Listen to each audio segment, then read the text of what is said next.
The next item, which is very much about pensions, and I'm very pleased to welcome Andrew Dodd, who is chairman of the trustee, and you can explain why it's trustee and not trustees, who's going to give us just 100 years of history or future, I guess, the state of the Digital Pension Plan from 11th of March 1968 to big question mark. Andrew, chairman of the trustee. Thanks. It seems without collaboration, Peter and I have both gone down a history route. Honest, we weren't collaborating. If you can't hear me, I used to when I was a software person, and we used to do a lot of hand waving, and I used to say, can you hear me at the back? And I stopped doing that when somebody sitting about where Steve Spillane's sitting turned to the audience and said, I can hear you, Andrew, but I'll change places with somebody who can't. So I gave up on that one. Also in software, Peter made a couple of puns in his speech, and we ran a competition in digital in Welling to come up with new definitions for words that started DEC. You can tell how sad we were. And things like deck chair are fairly obvious. There's not much you can do with a deck chair other than it's an office chair. But the winning one I always remember was decorate. Because of course that is deck or rate. And this was the tendency of digital managers to talk with great skill but no content for hours and hours and hours. It's decorous. There we go. So, why 100 years? Well, that'll become apparent later on. The 11th of March 1968, I'm sure there's some people here who were working for Digital then. I'm kind of looking over here. Is it a date that means anything to you? I can remember it being the meeting where it was set up. Yeah, it's the meeting date in Arkwright Road. Yeah, you're absolutely right. It's the day when the first deed that created the Digital Pension Plan was signed by... I've forgotten who I am, by the way.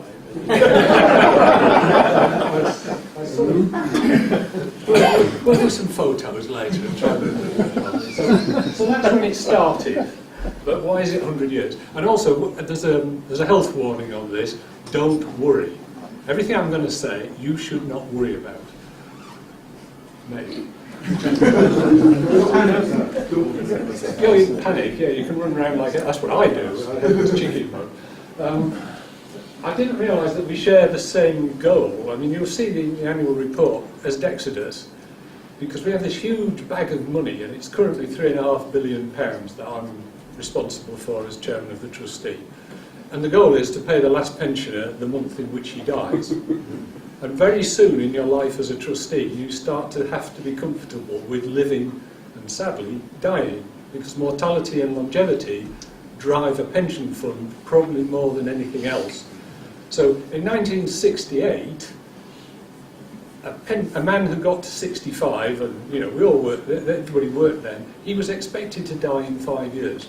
Life expectancy of a 65-year-old was 5 years. They all went down the pub, working men's club, they'd finished work in the foundry, the factory, the mines, they drank, they smoked, they died. Now, today, a 65-year-old is expected to live for about 24 years. So that's 5 times the pension. So the assumptions that were made when we created the plan, or these worthies over here created it, they were thinking we're making contributions and so on to fund 5 years pension, but actually we're having to pay 25 years pension. So it's 5 times, and that's why all these numbers go so big. So anyway, Peter's very worried that the first time this slide got on here, it was Andrew Dodd's, which I'm not, it was nice on mine, and he's very worried that there isn't any other trustees. We became a corporate trustee, as it's called, so we're now a limited company, and I'm a director, one of the 7 directors of that company. And there's a slight better protection for me if I screw it up. I'll still go to prison, but and they'll still sell my house. But that's the nature of being a trustee. I'm personally responsible, as people before me have been. So let's look at a bit of history. 1968, I joined in 79. So, no, that's going the wrong way. This is an Apple thing. So, I've been through my personal archives. This is the first ever annual report to members. Well, it's a scan of it anyway. 1981. By today's, it looks a bit primitive in what's there.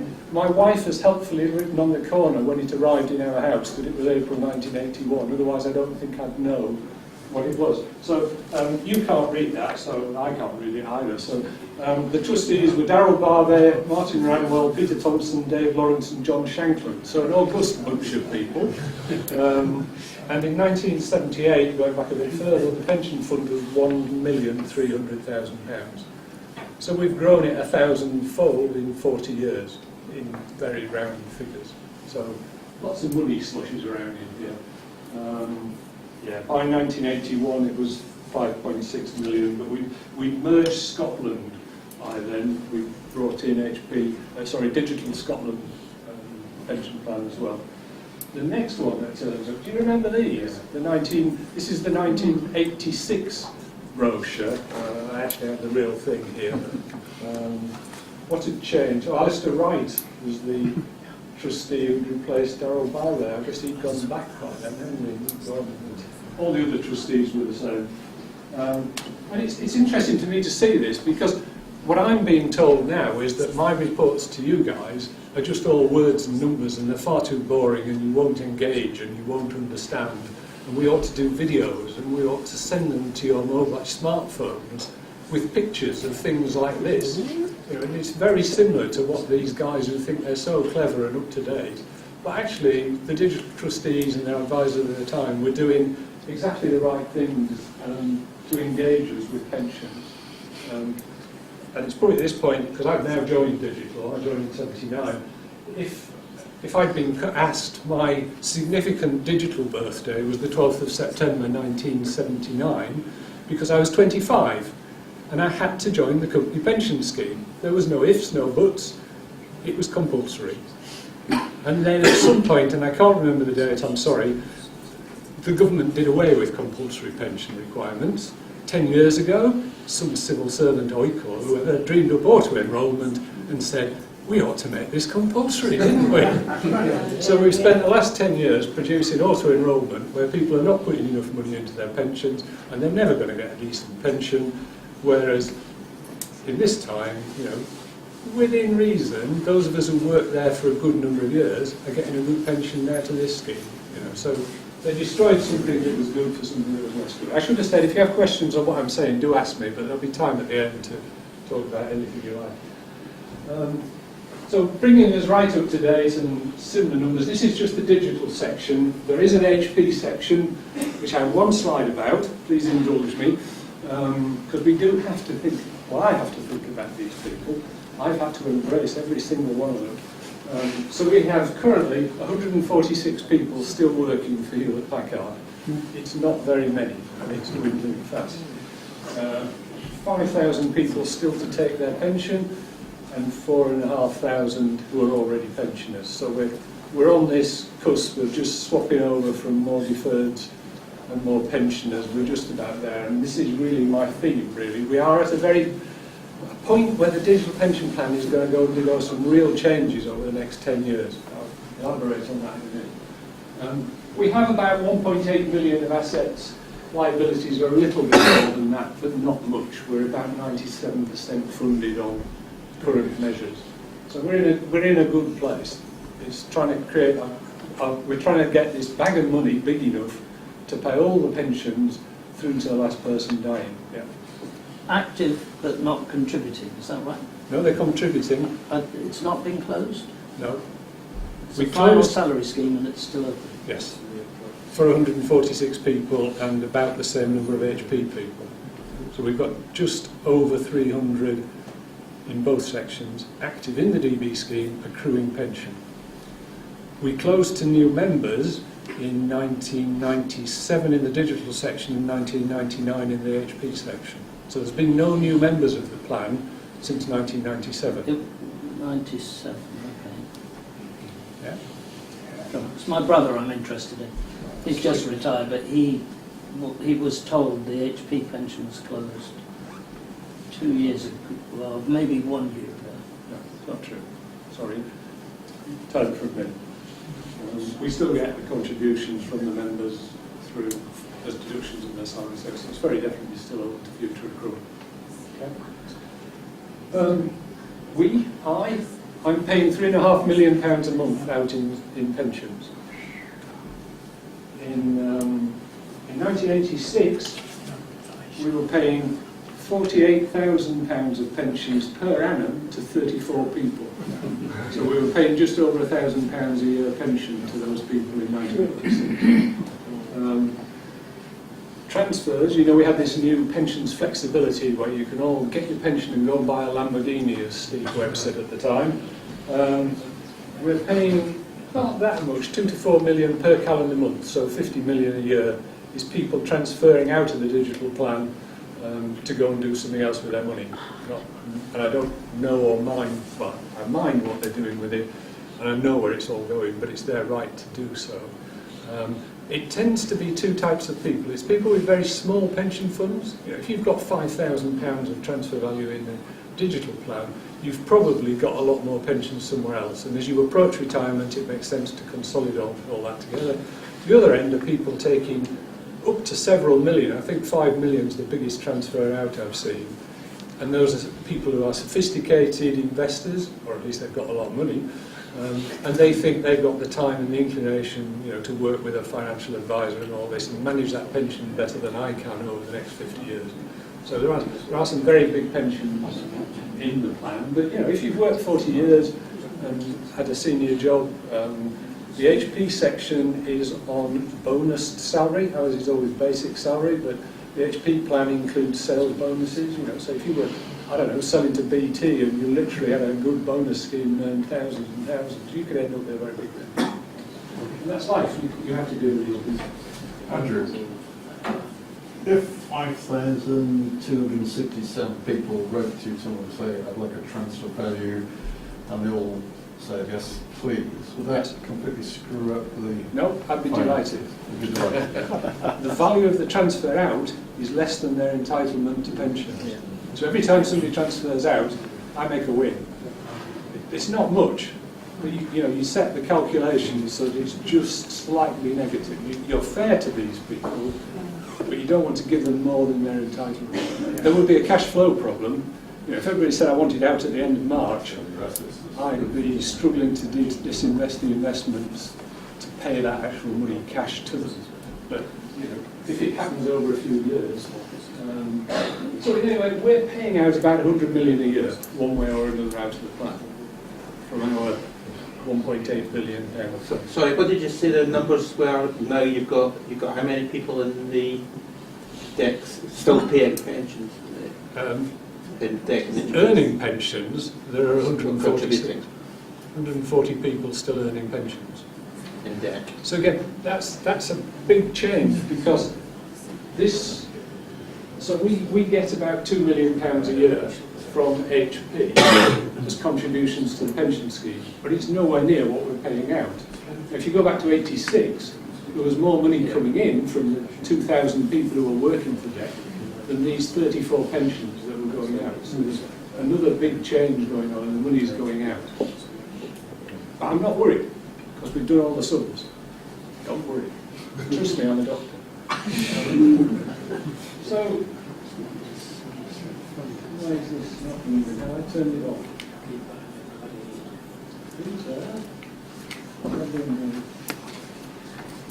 What's PCIS? Oh, pension commencement lump sum. You know, you can commute 25% of your pension and you put it into payment, into cash, tax-free. And nearly everybody, when they come to retire, they convert 25% of their pension entitlement into tax-free cash. Does it make sense? So this is my only slide on the HP section, but this is just the age profile of the plan. So this is less than 30 years old. We have a few children. If people die in service, then we pay a pension to their children.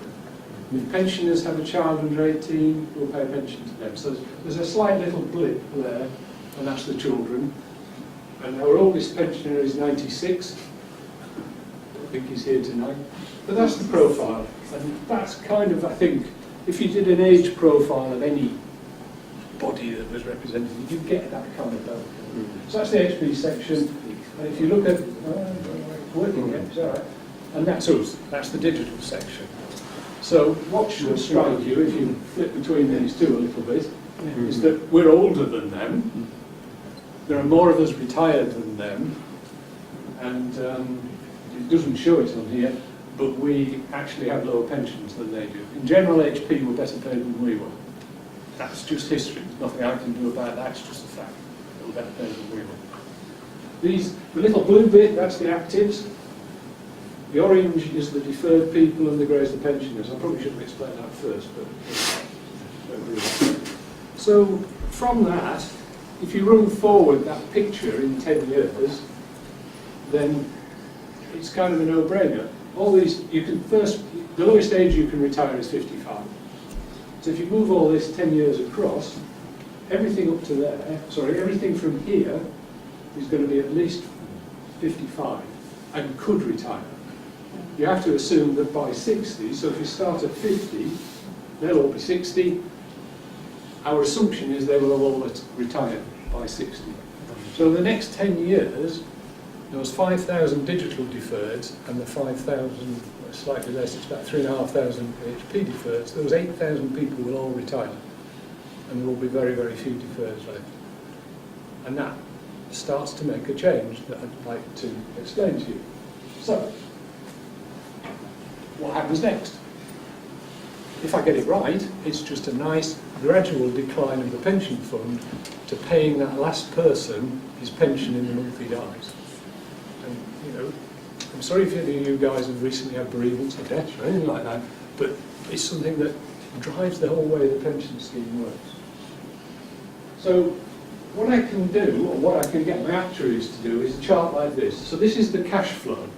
And any of you who are managers probably worried about cash flow through the business. This is cash flow over the next 80 years. So this is 80 years from now.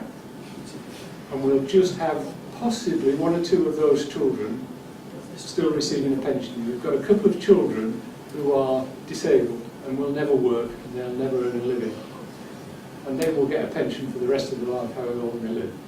And they're about, I don't know, it's a year or two since I looked, but they're probably about 14 or 15 now, so they might live to 95. But that's kind of the outliers, and we're not too worried about these.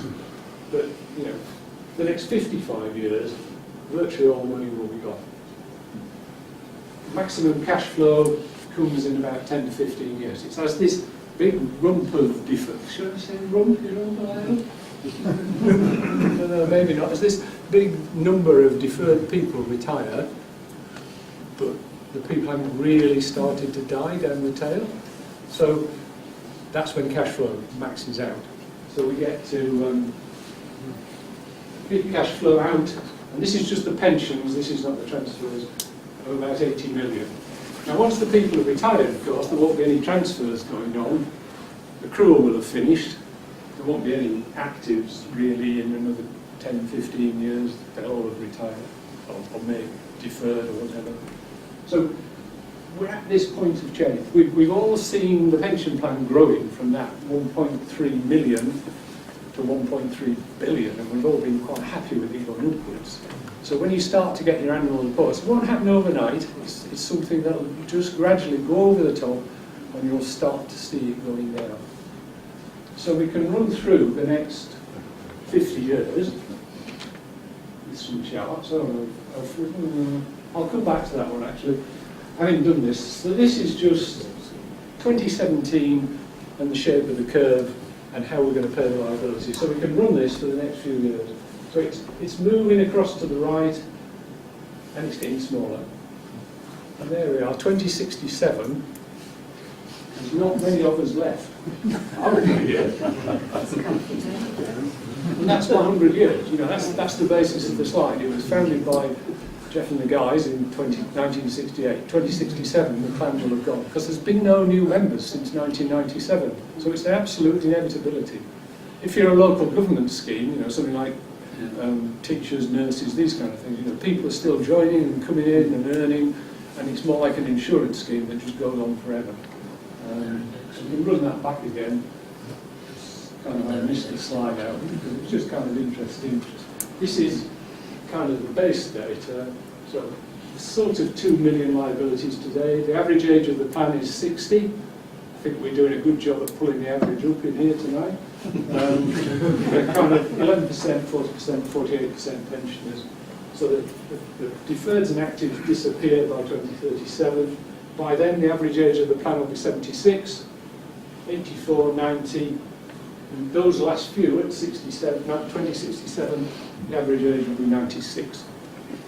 Hey, look, that's the sort of thinking that we as trustees and our advisors have to do. We have to run through this lot and think about how can we make this £3 billion last for that last guy down there. And that's what we're up to. So, sorry, these slides are in, I've got one more slide. I think I like two actually. So that's what's happening in this history. The challenge, of course, this is all that put together. So this is that downward curve. This only goes to 2047. You can see by then we expect 300 million to be the size of the pension plan. So if I send you an annual report in 2047, it'll say 300 million. We have to keep the funding level at 100%. So you've seen us talk about in the annual reports, we say the plan is 60% funded, it's 80% funded, it's 90% funded. The ideal is 100%, because if we're 100% funded, we think we've got enough money to run us through to the end. So rather than looking at this declining number over the next 20 years, keep an eye on the funding level, and if it's around about 100, it'll move a bit. Some years it'll be a bad year, the stock markets will fall or whatever, but we're taking a very defensive investment attitude. So the back end of 2018, stock markets fell 10-15% around the world. Pension plans typically fell 5%. We fell 1%. So we think we're about there. It went from 90. Well, digital got to 99%. It's dropped back to 97. Now this year, it's gone a little bit further down. But if we can damp that 15% real work down to 1 or 2, we're doing a good job. So we're quite hopeful. So that's that. And now I thought I'd just round up by saying, well, what do we do? Apart from worrying about all this money, which is a big problem, the legal bit is we own the assets and we manage the plan according to the rules. And that's what the trustees have done over the year. We've got some long-serving trustees here. Alan was trustee, you were chairman of trustees for a while, Jeff was, Martin, John, some really good people have been trustees. Now it's my turn. I've been a trustee for 22 years now, so most of it's been around at least once. Funding and investments, I've just spent a day and a half talking with advisors and so on about managing these assets and whether we should move some out of this asset class into another one, funding, valuations. Decisions and discretions can get quite interesting. You cannot codify everything that's going to happen. I've got 120 pages of rules already and 50,000 pages of laws and regulations. I don't look at those, but the 120 pages of rules determine what I do. But you cannot codify everything. I have never ceased to be amazed by the complexity of people's lives. I mean, I've been married for 42 years. I have no complexity in my life whatsoever. Joe tells me what to do, and I do it. One guy died. There were 3 women who came to us and said, I was engaged to him, I would like a dependent's pension. And you think, well, hang on a minute, how did he have time? how did he do it? We once went to DNA testing because somebody claimed that a child was a child of the parent, and we went to DNA testing to try and prove whether that was true. And those are the extreme cases, but people living together and cohabiting, it all makes it far more difficult. There is no such thing as a common law wife. You cannot get status simply by living with somebody for 10, 20, 30 years. There is married, and I include in that civil partners and what was the other thing they had? Oh, you can have same-sex marriages now, can't you? Yes. They're all the same. They're marriages and they're formal legal things. Everybody else is a dependent, and that's my decision as to whether they get a pension or not. It's not anything you can write. You cannot leave a pension in a will. You would have been I say this again. I'm amazed by a number of people who write a will saying, I leave my pension too. You can't do it. You can't leave a pension in a will. It's a payment to you for your life. But people believe you can, you know. And then the next generation come on brandishing their will and saying, Dad wanted to leave me a pension. Well, sorry, children don't get one. So all these kinds of decisions, we sit down as we have an administration committee who do all this stuff. We look at all the wills and the letters from the people, and it's good stuff. You know, this is what I want to do really, because it's what the members have. It's what has to be done. I want to do this, and I want to get it right. You know, but we sit there and we agonise for a few days while we work out who was actually related, and you know, it's terrible. Well, it's not terrible. It's fascinating just how complex some of these things are. Admin, you know the guys down in Crawley who run your pension scheme, Glenn Abrupt and Pat Patel and all these guys, they get, or they were getting last year, just over 8,000 pieces of work per quarter. And there's about 9 of them. So they're doing about 1,000 pieces of work. That's telephone calls, emails, requests for retirement quotations, divorce quotations. It's a hell of a lot of work. And you're actually quite reasonable people till it goes wrong, and then we start on complaints. And we get about 15 serious complaints every year of people saying, this is going on, that's going on. And again, eventually it comes back to the trustees to take a view on whether that member has a case or not. And if not, it goes off to the pensions ombudsman and they decide. And that's a lot more work for us. So, you know, that's that. Communications, we keep writing to you. We love emails as well. We want more and more emails, because emails and mobile phones are stickier than real names and addresses. You know, people move house, but they don't change their broadband supplier, they just move it. They don't change their mobile phone. So if we can get a mobile number and email, we're happy, because we've probably got them. We have 1,000 people, we don't know where they live. There's not much we can do. There are various tracing agencies, and so far we've failed to find them. So that's just the How are we doing? Oh, you said 20 minutes. Yeah, I'm about to.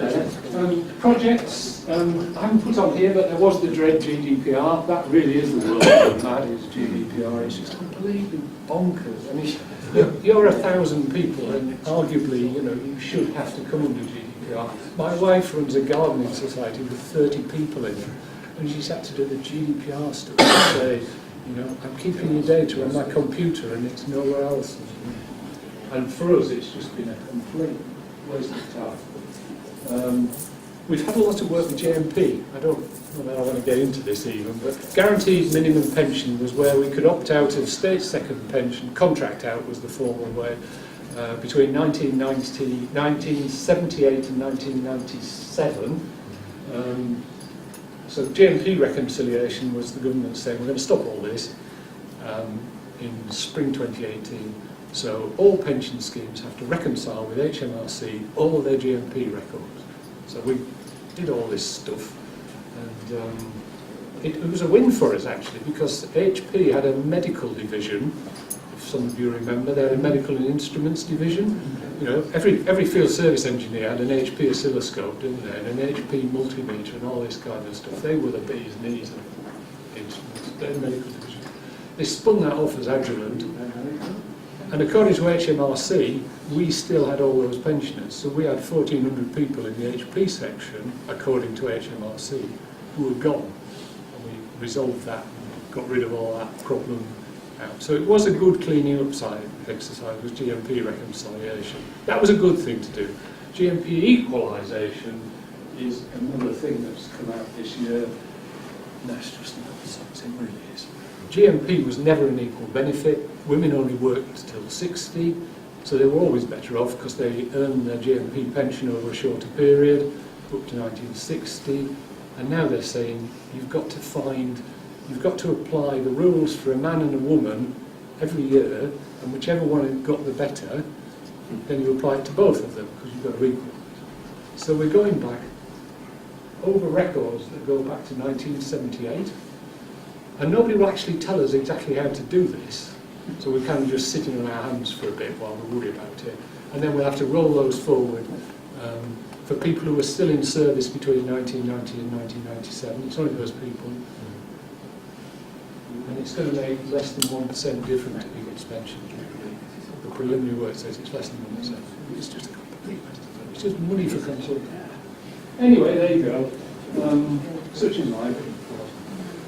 And then we're doing new exciting things. So I don't know if you realise, because most of you, I guess, are pensioners, if you transfer out more than £30,000 from a pension scheme, you have to have advice from an independent financial advisor.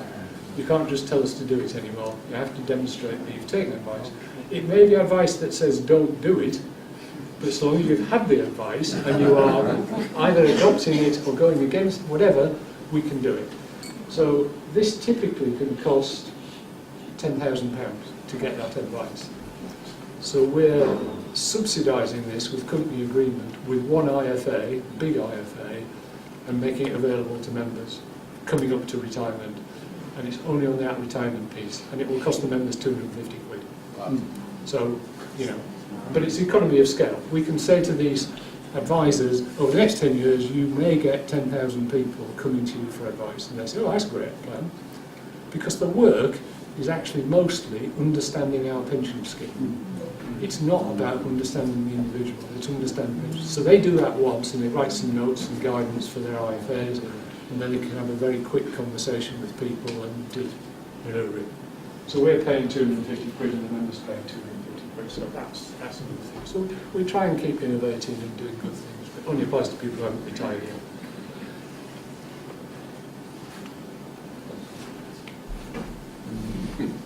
There's a slide that says questions on it. Any questions? So there you are, that's 100 years of the pension plan. But please don't go away thinking there's no money. You know, it's all going to go and this kind of, it's not what I want you to take away. It's just a change. We're going over that peak, starting going down. Any questions on anything to do with Firstly, a round of applause. Thank you very much.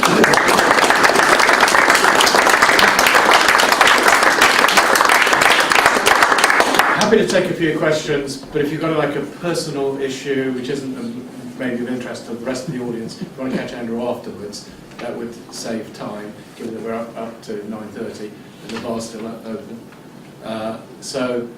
But general questions, of course, fire away. I presume all of that data is based on the fact that we'll continue to get 0% increases.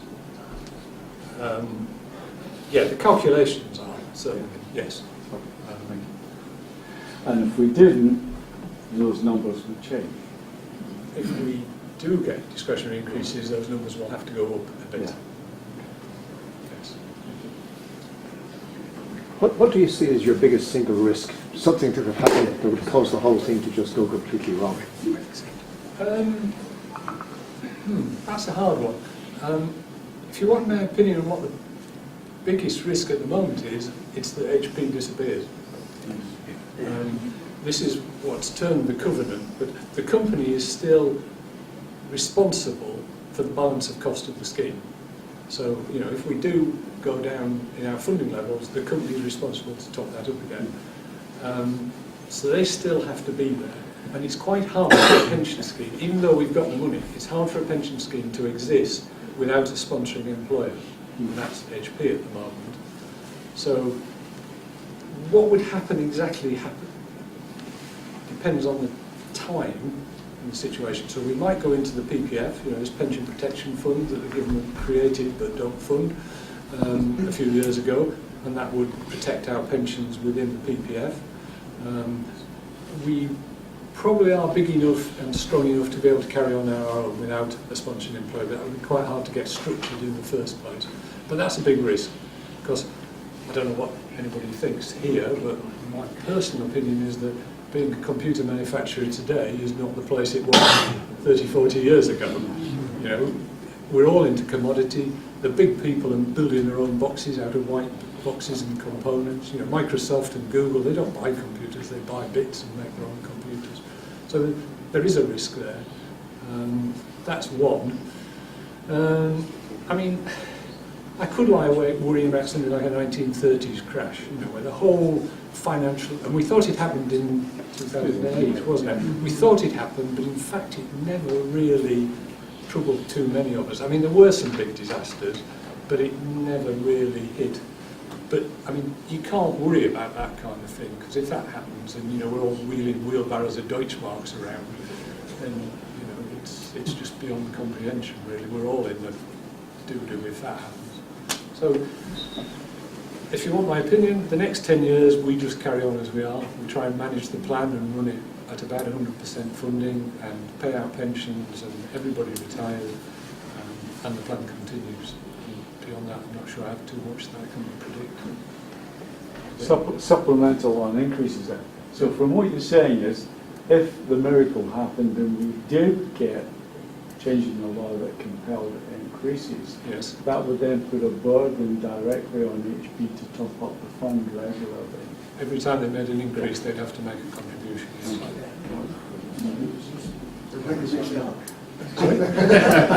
That's why they've been doing it.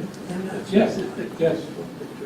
I mean, it's happened over the years. There was a Compact HR guy who said, we're going to give you half RPI every year. And the next year there was a letter from the Compact HR guy who said, no, we're not.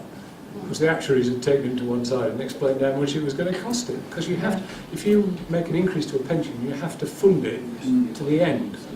So it's a big number. It's not just, you know, I mean, if we all had 1% in this room, you know, it might be, I don't know, I'm guessing maybe 50, 60,000 pounds might be 1% of our aggregate pension. But that's not it. You have to fund it to our death. You know, and everybody. So it can be a big number. And we do the sums and we tell the company every year what it will cost them. And they say no. Okay, any final questions? Andrew's still here afterwards if you have any specific, highly technical ones. If anybody's going back to Reading Station and wants to share a taxi, let me know. Everybody really wants to get into it. Are you asking a question now, or are you just heading out? It's a look of exasperation. Yeah. Okay, well, that's great. Thank you very much, Andrew. I think it's great.